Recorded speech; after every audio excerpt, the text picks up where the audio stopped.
3월 5일 오늘 하나님의 말씀은 베드로후서 3장 말씀입니다. 4절로 7절 말씀. 이르되 주께서 강림하신다는 약속이 어디 있느냐? 조상들이 잔 후로부터 만물이 처음 창조될 때와 같이 그냥 있다 하니 이는 하늘이 옛적부터 있는 것과 땅이 물에서 나와 물로 성립된 것도 하나님의 말씀으로 된 것을 그들이 일부러 잊으려 함이로다. 이로 말미암아 그때의 세상은 물이 넘침으로 멸망하였으되 이제 하늘과 땅은 그 동일한 말씀으로 불사르기 위하여 보호하신 바 되어 경건하지 아니한 사람들의 심판과 멸망의 날까지 보존하여 두신 것이니라.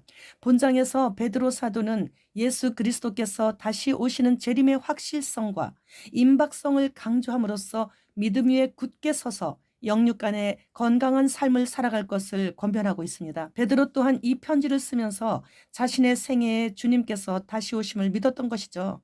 마지막 때 있을 거짓 교사들의 미혹을 받지 않도록 하늘나라의 일들을 아주 자세히 기록해 놓았습니다.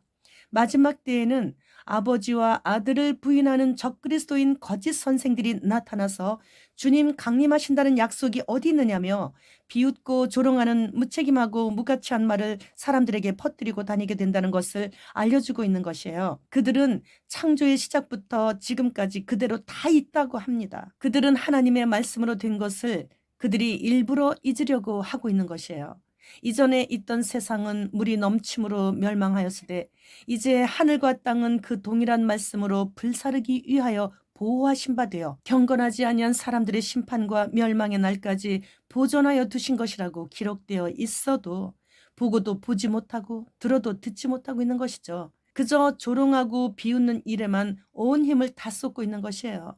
마지막 날에 그들은 자신들의 혀로 조롱한 말에 대해 엄중한 심판을 받고 영원한 멸망을 당하고 말 것입니다. 우리 주님께서 이 땅에 계실 때 늘 비웃는 소리, 무가치한 소리들을 참 많이 그리고 참 자주 들으셨죠. 또한 헛소문을 퍼뜨려 군중들이 바라바를 풀어주고 예수님을 십자가에 못 박으라고 소리소리 지르게 만든 그 거짓 교사들로 인해 십자가에서 가장 고통스러우실 때에도 조롱의 말들을 들으셨습니다. 마지막 때 나타나서 조롱하는 자들은 예수님께서 십자가에서 우리 죄를 대신 지시고 달려 계실 때도 그렇게 조롱했었죠. 그러나 그들이 아무리 조롱하고 비웃고 아무리 헛소문을 퍼뜨리고 다녀도 주님께서는 반드시 오신다는 것을 성경은 기록해 놓으셨어요.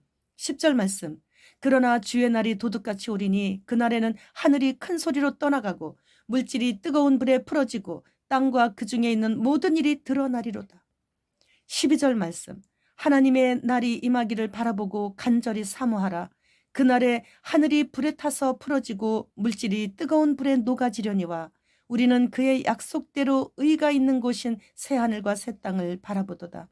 이 말씀은 하늘이 두루마리처럼 말리면서 불에 타서 녹아져 없어버린다라는 말씀이에요. 이사야서 34장 4절 말씀. 하늘의 만상이 사라지고 하늘들이 두루마리같이 말리되 그 만상의 쇠자나미 포도나무 잎이 마름 같고 무화과나무 잎이 마름 같으리라. 여기에서 만상이란 하늘의 모든 별들을 가리키는 거예요. 이처럼 해와 달과 함께 하늘의 수많은 별들까지도 다 하늘이 두루마리처럼 말리는 그때 다 사라진다라는 것이죠. 이사야 65장 17절로 18절 말씀. 보라, 내가 새 하늘과 새 땅을 창조하나니 이전 것은 기억되거나 마음에 생각나지 아니할 것이라. 너희는 내가 창조하는 것으로 말미암아 영원히 기뻐하며 즐거워할지니라. 보라, 내가 예루살렘을 즐거운 성으로 창조하며 그 백성을 기쁨으로 삼고. 이사야서 66장 22절 말씀. 내가 지을 새 하늘과 새 땅이 내 앞에 항상 있는 것 같이 너희 자손과 너희 이름이 항상 있으리라. 여호와의 말이니라. 요한계시록 21장 1절로 2절 말씀. 또 내가 새 하늘과 새 땅을 보니 처음 하늘과 처음 땅이 없어졌고 바다도 다시 있지 않더라. 또 내가 보매 거룩한 성 새 예루살렘이 하나님께로부터 하늘에서 내려오니 그 준비한 것이 신부가 남편을 위하여 단장한 것 같더라. 더 찾아도 나올 것이지만 이렇게 성경에서 여러 부분에서 계속 말씀하시고 계시는 것은 첫 번째 만드신 하늘과 땅은 온데간데 없이 사라지고 다시 새 하늘과 새 땅을 만드신다는 말씀이에요. 이렇게 재창조하신 새 하늘과 새 땅 이야기가 이렇게 많이 성경에 기록되어 있습니다. 결국 지금 첫 번째 하늘과 첫 번째 땅을 마지막까지 보존하시고 계시는 것은 9절 하반절 말씀에 너희를 대하여 오래 참으사 아무도 멸망하지 아니하고 다 회개하기에 이르기를 원하시느니라. 멸망당하게 되는 자들 중에서 전도자들을 보내사 그중 회개하고 돌아오는 한 명이라도 더 구원하시기 위해서인 것이에요. 그 모든 일들이 다 끝나는 그날에는 새 하늘과 새 땅으로 이스라엘 땅에 있는 예루살렘이 아닌 거룩한 새 예루살렘 성이 하늘에서부터 내려오게 됩니다. 첫째 아담으로 인해 사망이 왔지만 두 번째 아담이신 예수 그리스도께서 오셔서 사망을 지옥불에 던져버리시고 영원한 생명을 주시는 것이죠. 13절 말씀, 우리는 그의 약속대로 의가 있는 곳인 새하늘과 새 땅을 바라보도다. 사탄의 빙의가 된 사람처럼 무엇이든지 안 되는 것이 없게 행동하고 있는 미스터 에브리싱이라는 무하마드 빈 살만 사우디 왕세자가 2030년까지 완공을 목표로 거룩한 새 예루살렘 성의 모형을 본따 정육각면체이면서 하나님의 보좌 앞에 놓인 수정처럼 투명한 유리바다처럼 벽은 사방으로 유리로 만든다는 스마트 시티인 세계 최대의 미래의 도시 네옴성을 광활한 사하라 사막의 서울 인구와 비슷한 900만 명이 거주하게 할 것이라고 합니다. 시편 2편 4절 말씀, 하늘에 계신 이가 웃으시며 주께서 그들을 비웃으시리로다.